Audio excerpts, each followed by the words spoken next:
आणि इंडिया आघाडीमधल्या आताच्या घडीची सर्वात मोठी बातमी, पक्षप्रमुखांना इंडिया आघाडीचा संयोजक होऊ नये, शिवसेना उभाटा पक्षाचं हे मत आहे। 31 ऑगस्ट आणि 1 सप्टेंबरला मुंबईमध्ये इंडिया आघाडीची बैठक होणार आहे। दिनेश दुखंडे आमचे प्रतिनिधी आमच्या सोबत आहेत, अधिक माहिती जाणून घेणार आहोत। दिनेश,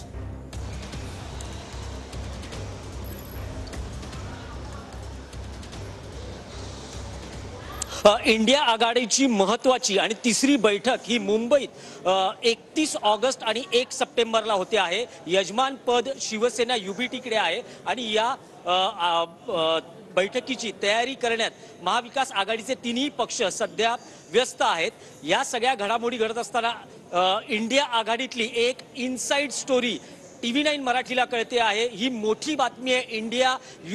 इंडिया आघाडीतली शिवसेना युबीटी पक्षाचं मत आहे की इंडिया आघाडीचं संयोजक पद हे पक्षप्रमुखाकडे असू नये।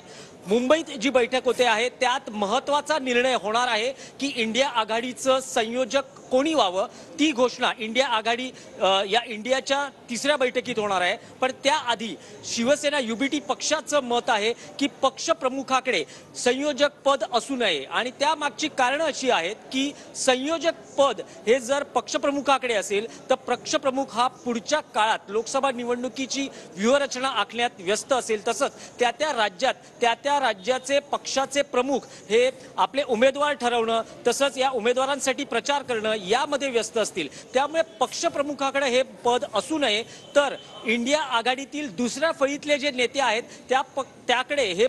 त्याकडे संयोजक पद दिलं जाऊ शकतं किंवा त्यासाठी एक स्वतंत्र समिती गठीत केली जाऊ शकते, असं युबीटी पक्षाचं मत आहे। आणि एकूणच आपण बघितलं की संयोजक पद हा इंडिया आघाडीत पंतप्रधान पदाचा चेहरा असेल असा आतापर्यंत सर्वसाधारण समज आहे आणि त्यामुळे या इंडिया आघाडीमध्ये संयोजक होण्यासाठी मोठी चुरस आहे। याआधी बिहारचे मुख्यमंत्री आणि जेडीयूचे नेते नितीश कुमार हे या पदासाठी प्रचंड आग्रही असल्याचं आपल्याला पाहायला मिळालं। पश्चिम बंगालमध्ये तृणमूल काँग्रेसच्या अध्यक्षा आणि त्या मुख्यमंत्री ममता बॅनर्जी यांना त्यांच्या कार्यकर्त्यांनी याआधीच पंतप्रधान पदाचा चेहरा घोषित केलेला आहे। त्यामुळे साहजिक आहे इंडिया आघाडीमध्ये या संयोजक पदावरून चुरस असताना एकीकडे शिवसेना युबीटी म्हणते की पक्षप्रमुख जो असेल त्याकडे हे पद असू नये।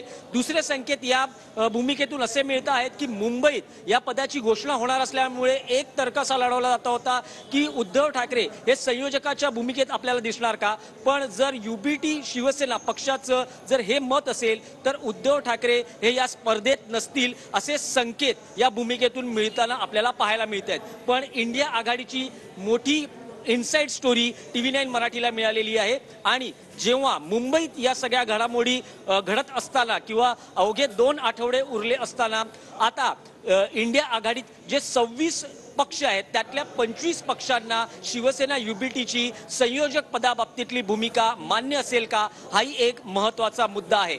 राहुल गांधी हे स्वतः पुढच्या साधारण सप्टेंबर पासून भारत जोडो यात्रेच्या दुसऱ्या टप्प्यामध्ये सुरुवात होणार आहे, सहभागी होणार आहेत। त्यामुळे संयोजक पदापासून कदाचित ते दूर असण्याची शक्यता आहे।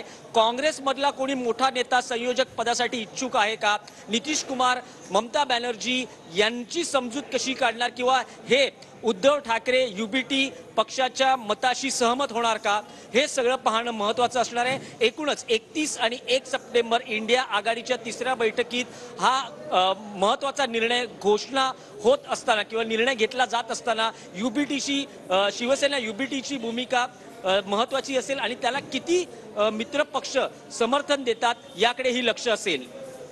नक्कीच दिनेश, आता प्रश्न हा उपस्थित होतोय की संयोजक पदासाठी मग कुणाकुणाची नावं आता सध्या चर्चेमध्ये आहेत?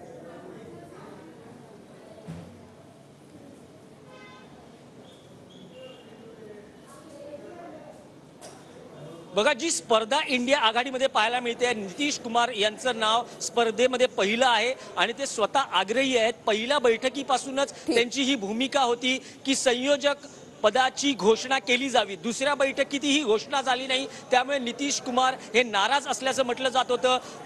बैठकीच्या नंतर जी पत्रकार परिषद झाली त्यातही ते सहभागी झाले नव्हते.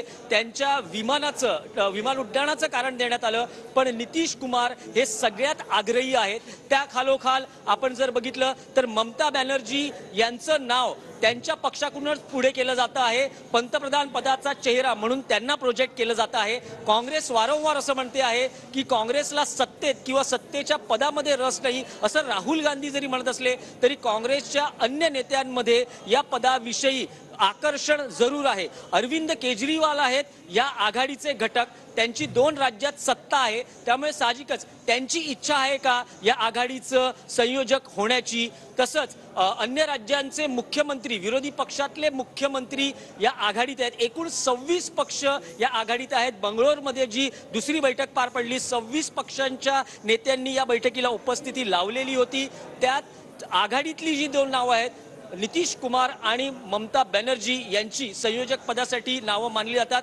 मुंबईत ही बैठक होणार असल्यामुळे साहजिकच तर्क लढवला जात होता की उद्धव ठाकरे होणार का. शरद पवार हे या सगळ्या आघाडीत मोठा राजकीय अनुभव, प्रदीर्घ राजकीय वाटचाल असलेले नेते आहेत, पण शरद पवार यांची प्रकृती, कारण संयोजक या पदाला तो जो उमेदवार असेल त्याला देशभर भ्रमंती करावी लागणार व्यूहरचना आखण्याच्या दृष्टीनं. पण उद्धव ठाकरे किंवा त्यांच्या पक्षाचं मत आहे की फक्त निरोप देवाणघेवाण करायची असेल तर एवढं जर काम असेल तर दुसऱ्या फळीतल्या नेत्यांकडे ही जबाबदारी देण्यात यावी किंवा या संयोजक पदासंदर्भात एक समिती गठीत करण्यात यावी आणि त्या माध्यमातून हा निर्णय व्हावा. त्यामुळे उद्धव ठाकरे यांच्या भूमिकेला अन्य 25 पक्षांचा पाठिंबा मिळतो का, विशेषतः नितीश कुमार आणि ममता बॅनर्जी यांची काय भूमिका असते मुंबईतल्या बैठकीत, या बाबतीत महत्त्वाचं असेल या 2 पक्षांच्या भूमिकांकडे. नक्कीच धन्यवाद दिनेश, तुम्ही दिलेल्या या सविस्तर माहितीसाठी. अपडेट सातत्यानं तुमच्याकडून या संदर्भातले जाणून घेणार आहोत.